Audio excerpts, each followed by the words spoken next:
오늘 함께 볼 하나님 말씀은 베드로전서 5장 1절부터 7절까지의 말씀입니다. 베드로전서 5장 1절부터 7절까지의 말씀입니다. 말씀을 함께 보도록 하겠습니다. 너희 중 장로들에게 권하노니 나는 함께 장로된 자요 그리스도의 고난의 증인이요 나타날 영광에 참여할 자니라. 너희 중에 있는 하나님의 양 무리를 치되 억지로 하지 말고 하나님의 뜻을 따라 자원함으로 하며 더러운 이득을 위하여 하지 말고 기꺼이 하며 맡은 자들에게 주장하는 자세를 하지 말고 양 무리의 본이 되라. 그리하면 목자장이 나타나실 때에 시들지 아니하는 영광의 관을 얻으리라. 젊은 자들아 이와 같이 장로들에게 순종하고 다 서로 겸손으로 허리를 동이라.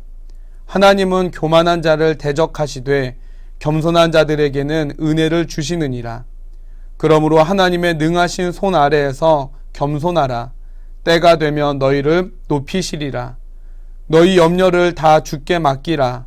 이는 그가 너희를 돌보심이라. 아멘. 군대 문화, 갑질 문화라는 것이 있습니다. 별로 좋은 의미는 아닌데 공통점이 있습니다. 그것은 자신에게 주어진 권위로 아랫사람을 찍어 누르는 것입니다. 갑질 문화는 이에 더해서 자신의 권위로 거부할 수 없는 부조리한 일을 지시하고 따르게 하는 것입니다. 오늘날에는 이런 권위적인 리더보다는 조직의 구성원들과 함께 소통하며 긴밀히 협력할 줄 아는 리더들을 요구합니다. 더불어 오늘날에는 팔로우십, 즉 조직의 구성원들에 대한 역할도 강조되고 있습니다. 아무리 훌륭한 리더가 있다고 하더라도 구성원들이 따라주지 않으면 조직의 목적을 달성하는 것이 쉽지 않기 때문입니다. 따라서 리더와 구성원들 간의 원활한 협력과 협조를 통한 연대의식이 더욱 중요해지고 있습니다. 이것은 사회뿐만이 아니라 교회에서도 마찬가지입니다.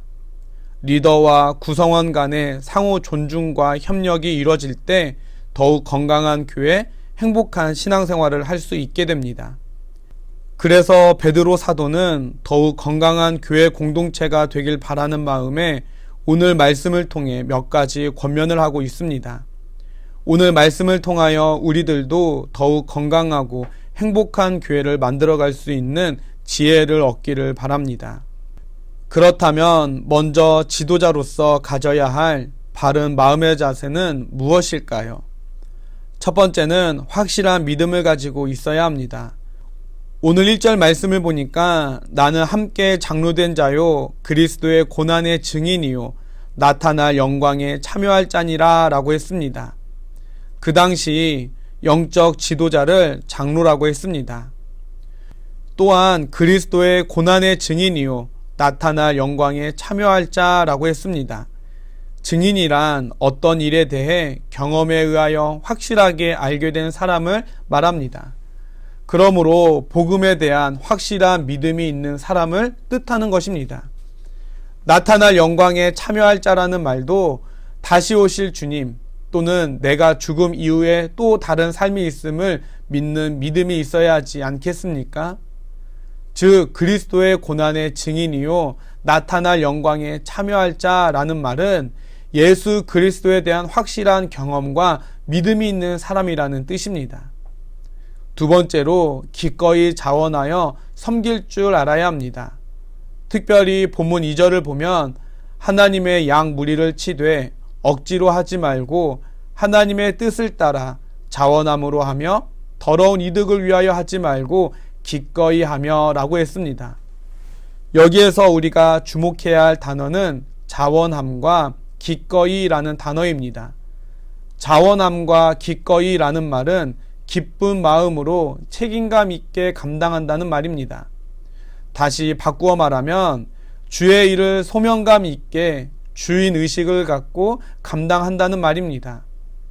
예수님은 부활하신 후에 갈릴리 호숫가에서 예수님을 부인했었던 베드로에게 네가 나를 사랑하느냐라고 재차 물으시고 내 양을 먹이라 라고 사명을 주셨습니다.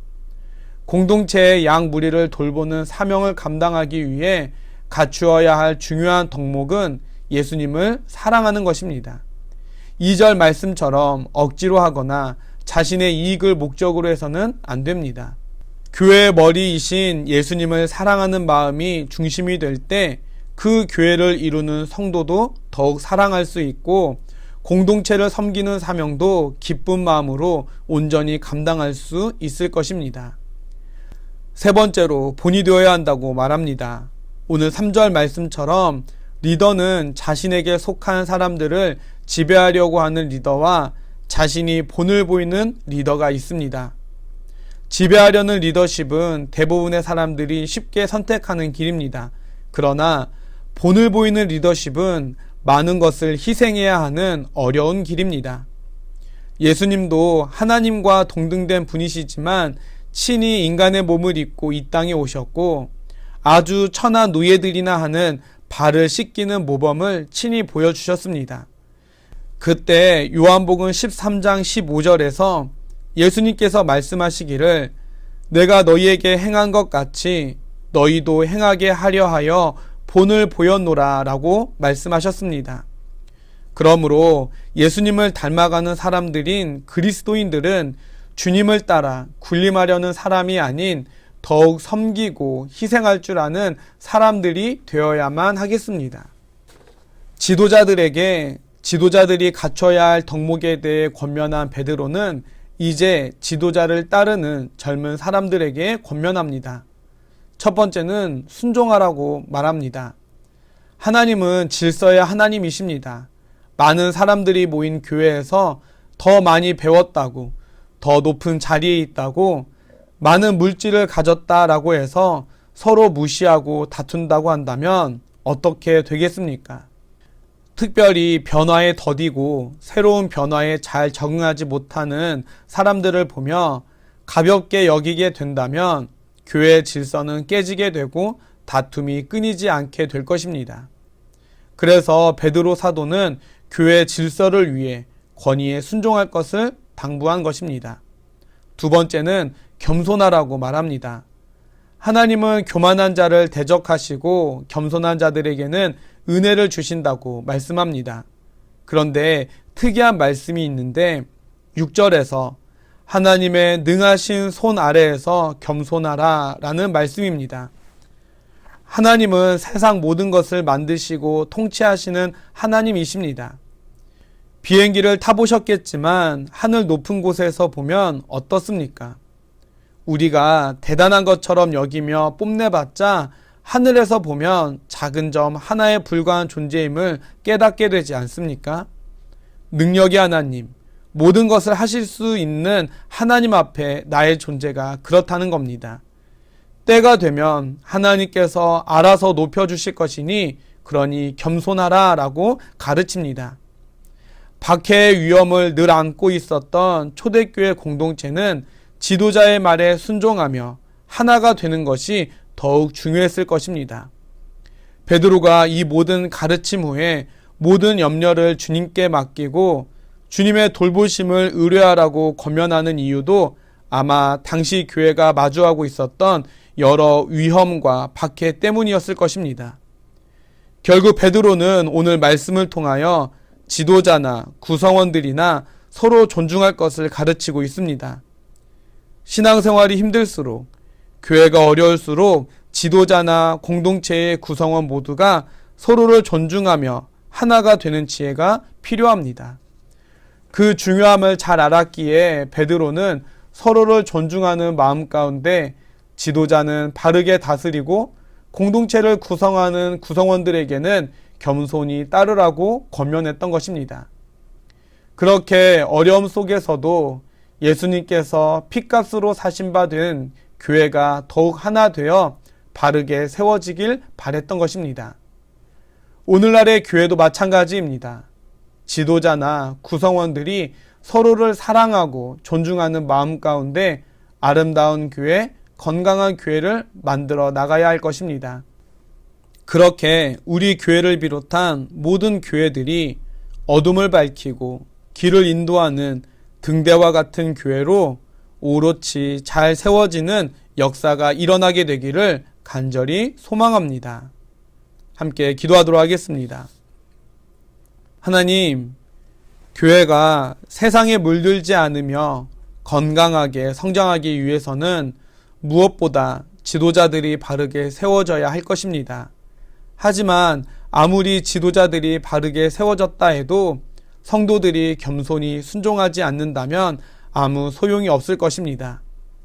세상이 교회를 멸시하고 조롱하는 현실 속에서 하나님의 사명을 온전히 감당하는 교회, 세상에 빛이 되는 교회, 서로 사랑하고 존중하는 가운데 더욱 헌신하는 지도자와 겸손히 따르는 성도들로 본이 되는 교회들이 되게 하여 주시옵소서.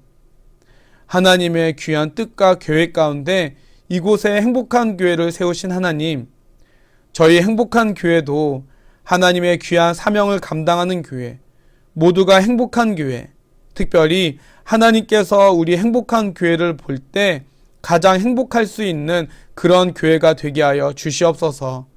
사랑으로 하나 되고 서로를 위하며 더욱더 건강한 교회가 되게 하시고 소아동을 비롯한 광명의 복음화를 위해 더욱 쓰임받는 그런 교회 되게 하옵소서.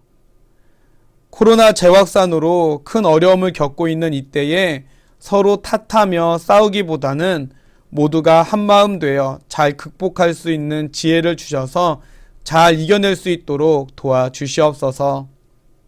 지금은 우리 주 예수 그리스도의 은혜와 하나님 아버지의 크신 사랑하심과 성령님의 함께하시고 도우시며 인도하여 주심이 모든 지도자와 성도들이 한마음 한뜻으로 하나 되어 세상의 모범이 되는 교회가 되기를 소망하는 모든 성도들 머리 위에 이 나라와 이 민족 위에 이제로부터 영원토록 함께하여 주옵시기를 간절히 축원하옵나이다. 아멘.